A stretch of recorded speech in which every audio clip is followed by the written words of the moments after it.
আমি এখন রয়েছি দীঘা স্টেশনে। আমার ঠিক পেছনে দেখতে পাচ্ছি কিন্তু এই যে জগন্নাথ মন্দির। কোথায় গেল রে মন্দিরটা?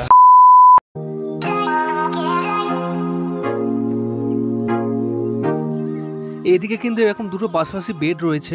এটা হলো হোটেলের ইন হাউস রেস্টুরেন্ট।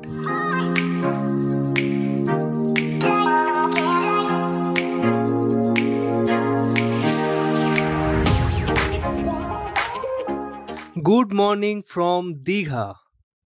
পুজোর ছুটিতে অথবা উইকেন্ডে বা হাতে দু একদিন ছুটি পেলে মনটা চায় একটু বাইরে কোথাও ঘুরে আসতে। আর ঘুরতে যাওয়ার কথা উঠলেই সবার আগে যে জায়গাটা মনে পড়ে সেটা হলো আমার তোমার সকলের ভালোবাসার জায়গা দীঘা। তাই আজকে আমরা আপনাদের কাছে তুলে ধরবো বাজেট ফ্রেন্ডলি দীঘার মধ্যে খুব সুন্দর একটা হোটেল। হোটেলের কি প্রাইস, কেমন কি খাবারের কোয়ালিটি, কি কি ফেসিলিটিস রয়েছে এই হোটেলে, এই সমস্ত তথ্য থাকছে এই ভিডিওতে। তাই ভিডিওটি সম্পূর্ণ দেখতে থাকুন এবং আরো সুন্দর সুন্দর ব্লগ ভিডিও দেখতে আমাদের এক্সপ্লোর উইথ সৌরভ এই চ্যানেলটিকে অবশ্যই ফলো করুন। সো ফাইনালি আমরা রিচ করে গেছি দীঘা। এটা ছিল এসআরসি দীঘা স্পেশাল, যেটা নামাবার কথা ছিল কিন্তু 11:55, কিন্তু এখন আমাদের নামিয়ে দিয়েছে 11:17। ঠিক আছে, প্রচুর আগে কিন্তু আমরা চলে এসেছি আর ট্রেনটা খুবই ভালো ছিল, খুবই স্মুথ। এখন আমরা দীঘায় রিচ করেছি, এবার হোটেলে যাব। চলো হোটেলে গিয়ে তোমাদের দেখাচ্ছি বাকিটা। আপনাদের সুবিধার্থে বলে রাখি, হাওড়া থেকে দীঘা যাবার নতুন একটি ট্রেন চালু হয়েছে, যেটা হলো এসআরসি দীঘা স্পেশাল, যেটি সাঁতরাগাছি জংশন থেকে ছাড়ে সকাল 8:10 এবং 11:30টার মধ্যেই কিন্তু আপনাকে এই ট্রেনটি দীঘা পৌঁছে দেবে। তবে এই ট্রেনটি চলে শুধুমাত্র শনি ও রবিবার। আমি এখন রয়েছি দীঘা স্টেশনে। আমার ঠিক পেছনে দেখতে পাচ্ছি কিন্তু এই যে জগন্নাথ মন্দির। কোথায় গেল রে মন্দিরটা? আমি এখন রয়েছি দীঘা স্টেশনে আর আমার ঠিক পেছনেই দেখতে পাচ্ছি কিন্তু এখানে জগন্নাথ মন্দির তৈরি হচ্ছে দীঘাতে, এবং নেক্সট ইয়ার থেকে কিন্তু এখানে রথযাত্রাও শুরু হয়ে যাবে। ভীষণ এক্সাইটেড। এখানে কিন্তু দীঘা যখনই জগন্নাথ মন্দিরটা তৈরি হয়ে যাবে, প্রচুর লোকের সমাগম কিন্তু অনেক বেড়ে যাবে। ঠিক আছে, তো দেখতেই পাচ্ছি একদম স্টেশন থেকেই কিন্তু এই মন্দিরটা দেখা যাচ্ছে। তো আমরা এখন টোটো নিয়েছি আর এখানে কিন্তু প্রত্যেকটা টোটো কিন্তু যেখানেই যাও 100 টাকা বলছে। ঠিক আছে, একটু দাম দর করে কিন্তু তোমাদের নিতে হবে। আমরা এখানে এই টোটোটা বুক করেছি 70 টাকায়।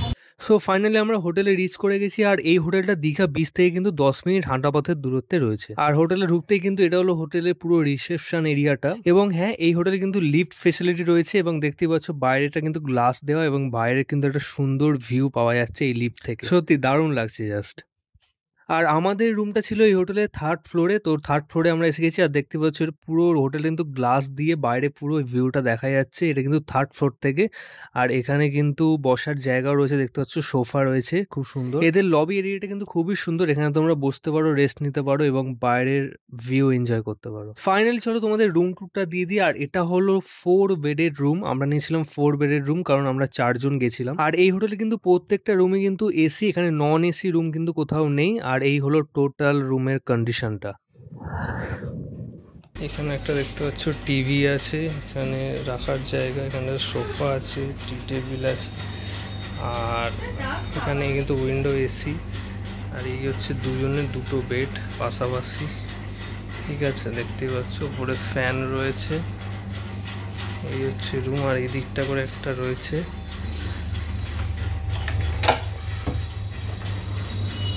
এটা কিন্তু একটা বারান্দা রয়েছে, যেখানে তুমি উপরে সব সুকুর দিতে পারবে। ঠিক আছে, সেরকম কোনো ভিউ নেই। আর এটা হলো এই রুমের বাথরুম। চলো বাথরুমটা দেখাই। বাথরুমটাও কিন্তু খুবই স্পেসিয়াস রয়েছে, পরিষ্কার পরিচ্ছন্ন। এখানে একটা মিরর রয়েছে, বেসিন রয়েছে আর উপরে একটা গিজার রয়েছে। আর এই হলো টোটাল বাথরুমের কন্ডিশন। ফাইনালি চলো দেখাই এই হোটেলের মেন অ্যাট্রাকশন, যেটা হলো এই হোটেলের সুইমিং পুল, যেটা রয়েছে এই হোটেলের একদম টপ ফ্লোরে। দেখো এখানে রাস্তা দেখা যাচ্ছে একদম উপর থেকে, আর ঠিক পাশেই রয়েছে পুল। মানে এই হোটেলের মধ্যেই যে এরকম একটা সুন্দর রুপটপ সুইমিং পুল আছে, এটা কিন্তু হোটেলের বাইরে থেকে কেউ বুঝতেই পারবে না। আর এখানে কিন্তু বিশাল জোরে কিন্তু সাউন্ড বাজছে। আর আমরা আর ওয়েট করতে পারিনি, হোটেলে ঢুকেই কিন্তু সবার আগে পুলে চলে গেছি।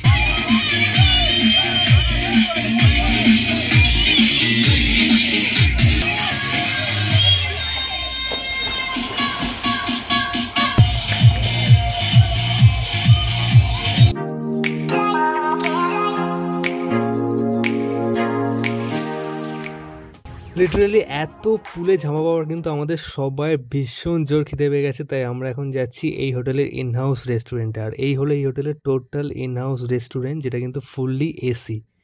তো ফাইনালি আমাদের লাঞ্চ চলে এসছে, আর আমি যখন লাঞ্চ এখানে অর্ডার দিচ্ছিলাম আমি একটু নার্ভাস ছিলাম যে এখানকার কিরকম কি খাবারের কোয়ালিটি বা কেমন কি টেস্ট হবে মেনলি। বাট সত্যি বলছি এখানকার প্রত্যেকটা খাবার জাস্ট টু মাচ টেস্টফুল। আমি হাইলি রেকমেন্ড করবো তোমরা যদি এই হোটেলে আসো তাহলে এই হোটেলের ইনহাউস রেস্টুরেন্টের খাবারগুলি অবশ্যই ট্রাই করো। ইভেন আমি তো ভেবেছি দীঘা এসে যদি আমি অন্য হোটেলেও নিই তাহলেও কিন্তু আমি এদের ইনহাউস রেস্টুরেন্টে এসে নিশ্চয়ই খেয়ে যাবো।